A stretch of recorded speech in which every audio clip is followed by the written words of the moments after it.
Welcome to MissouriNet.com. We continue our pre-game coverage of Mizzou and Georgia as the Tigers get ready for the Georgia Bulldogs. It's Gold Rush. Most of the people will be wearing gold. Mizzou still hasn't caught on to that when you have like a gold rush or a blackout, it looks good on TV if everyone does it, but they don't. So we're still trying to learn that. That's just one of my pet peeves.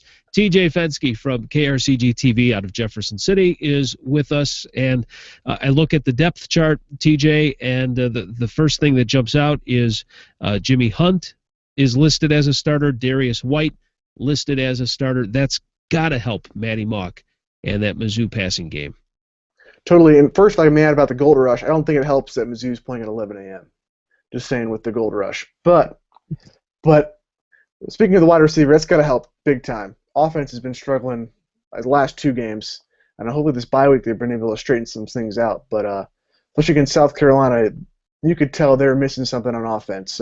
Receivers weren't getting open, so hopefully it's Darius White, Jimmy Hunt can kind of provide that spark to get that offense going, and what we saw in the first 3 games of the season, because they're going to need it. I mean, they're going to score some points against Georgia if they're going to win this game.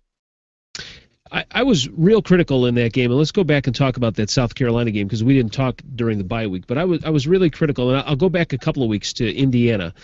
There were people that were criticizing the play calling in that Indiana game, that they were running the ball too much, that they weren't throwing the ball against a weak Indiana secondary. And I was okay with the balance in that game. And again, I mean, Missouri was, they had the lead in the final 2 minutes. So, but this game against South Carolina, it looked like the game plan that maybe they should have had against Indiana, they were putting in place for South Carolina, doing a lot of passing on first down, a lot of passing on second down, and they left themselves in a lot of third and long situations. And when I looked at their first down yardage and runs, Murphy and Hansbrough, they were averaging right around that 5 and 6 yards per carry. And I was thinking to myself, you've got to keep running the ball on first down. But, I wonder if what happens is if you get in this situation where your plan is, all right, let's attack their weaker secondary, but then you're without Darius White, then Jimmy Hunt gets shaken up, and now you don't have the same personnel. Somehow they stuck with the plan, and it ended up working with 7 minutes and 25 seconds to go in the game. What did you see from the offense in that game? Well, I've noticed in the last couple of games they haven't really thrown deep at all. And when they did, they finally did at the end of the South Carolina game where Bud Sasser caught one, set up that drive. I think they've been missing that deep threat, that Dorial Green Beckham, and I think Sasser can fill that role. So can Darius White's kind of that big receiver who can get that up. But even though the secondary has been playing Missouri, not letting them throw deep, I think they need to do that. Like you said, yeah, running backs have been doing pretty well, but it's just those third and long situations. It kind of sets them up to fail. I think they've missed that deep threat. They've kind of gone away from it now. I know in the first couple games they were throwing downfield. These last two they haven't been. They've been more conservative, throwing the short out routes, the bubble screens, which are great, but it hasn't been working as of late. They've been a lot more conservative, as you said, on offense. So we'll see if they open it up against Georgia. I think they should, no matter what the defense plays. Now, are any concerns? Because I talked with Mark Weiser from the Athens Banner Herald, and he talked about the front seven for Georgia's defense, that they're really good. And they said the secondary is kind of iffy. If you take a little more time to go deep, we've seen this offensive line have trouble pass protecting for Maty Mauk. So there's a fine line there too, because if you run into a situation where you want to throw the deep ball, but Mauk doesn't have the time, does he force things up? Do things get picked off? There's also that angle to look at. So how would you attack this Georgia defense? You say stick with the deep ball, try to open it up a little bit? I say you try and open it up, and you bring a good point. Yeah, the offensive line hasn't been playing as well, but Maty Mauk, he can scramble. That's when he's dangerous too. Although he'll make a few mistakes, but that's when he scrambles, he opens the play up, extends the play. So I think even that Georgia defensive line, intimidating. They'll get their plays, but if Maty Mauk can open it up, spread the play, and I think the deep ball, you should go for it. I mean, obviously you got to be more conservative. You can't do it every time, but if it's a weak secondary, you got to attack it because obviously something's not working the last two games. So I feel like you got to change it up. We're talking with TJ Fenske of KRCG-TV as we get ready for Mizzou and Georgia this week. The Bulldogs ranked 13th, Missouri 23rd. Listen, if you're going to stop Georgia, if you're going to win this game, you've got to stop Todd Gurley. I mean, that's it. That's their offense right there. I would force them to beat you with the pass. How do you think Marcus Golden, Shane Ray, that defensive line, how do you think they're going to stack up against Georgia this week?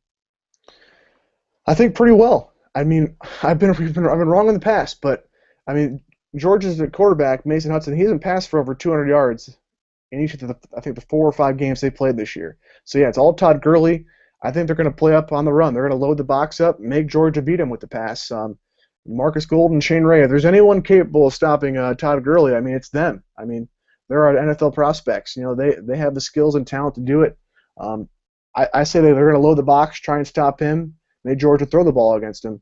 And they're totally capable of it. I'm sure they're ready for it. They're scouting for it, watching film on it.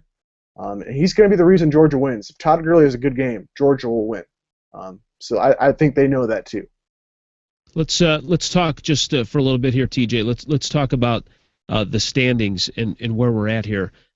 South Carolina took a huge hit. They've got to be out of it with 3 losses because right now Missouri, even though they've only played 1 game, you say, okay, Missouri's at the top, they're in first place. They basically at this point have a 4-game advantage over South Carolina, and South Carolina's played 5 conference games, so they only have 3 left. So you can basically write them out. And then you look at Florida, Georgia, Kentucky. They're all 2-1. This game potentially, for all intent and purposes, knocks Georgia out if Mizzou can win this game because that'll give Georgia 2 conference losses, and then you look at the head-to-head matchup with Missouri. That's basically a 3-game swing. We've talked about it. We talked about it right at the beginning of the season that this 3-game stretch for Mizzou, South Carolina, Georgia, and Florida would basically dictate whether or not they were playing for anything in November. Do you see it the same way? I mean, does this game, a loss by the Bulldogs, does this knock them out of the SEC East race? Oh, definitely. Not totally 100%, but Mizzou's in the driver's seat by a long shot.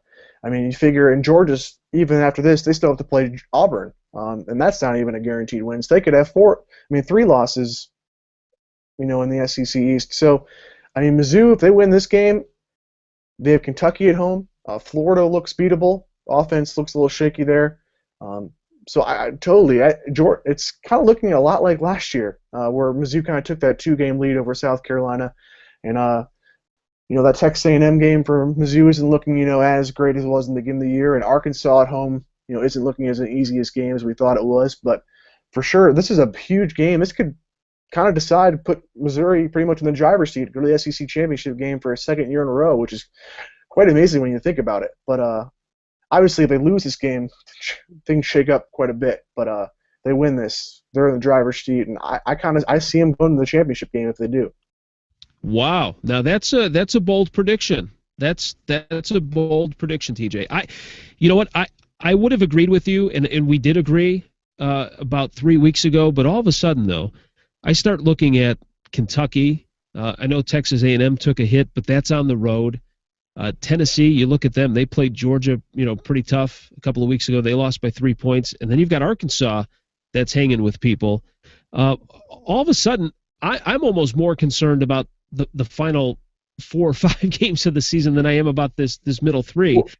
It just, to me, all of a sudden, this season now, this SEC schedule for the Tigers looks very difficult throughout now. Yeah. Well, the Kentucky, you say it was on the road. I think it's at home. Kentucky game is at home, I believe. No, you're right. I was looking. Which I think helps. Kentucky's a lot more improved. You're right. So I think that I'm hoping, my prediction, being at home, Tigers should take care of business. You got Vanderbilt, Arkansas being at home. Obviously, if these games on the road, I would say it's a little different. But with those games at home, but the Texas A&M game, that'll be tough. That's gonna be a tough game. I agree.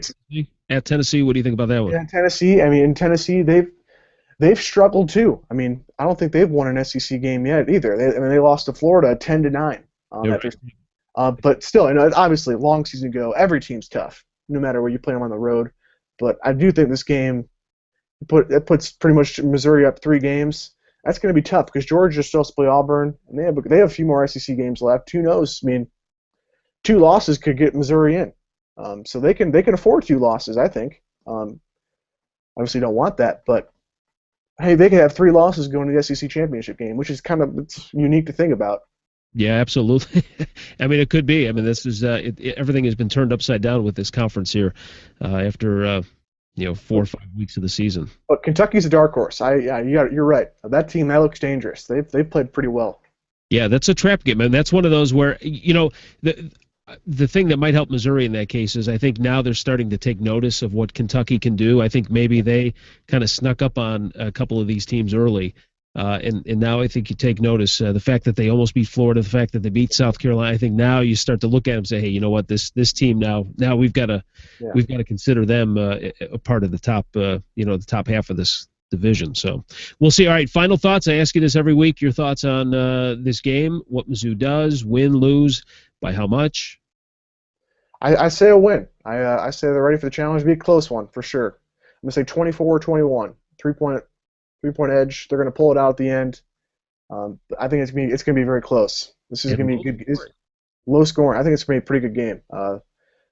So we'll see. I think Todd Gurley will have a decent game, but I think eventually Mizzou will finally figure it out on offense and kind of prevail. Well, let's hope so. They've had 2 weeks to get ready for this game, heal up, work on that offensive line a little bit, so certainly some advantages for the Missouri Tigers, and they're playing at home too, so we'll see what happens. TJ, thanks for your time. Appreciate it. We'll see you at the game, and we'll catch up next week. Sounds good. Always fun having me. Yep, and great to visit with you. That does it on this Google Hangout. You can check out more at MissouriNet.com.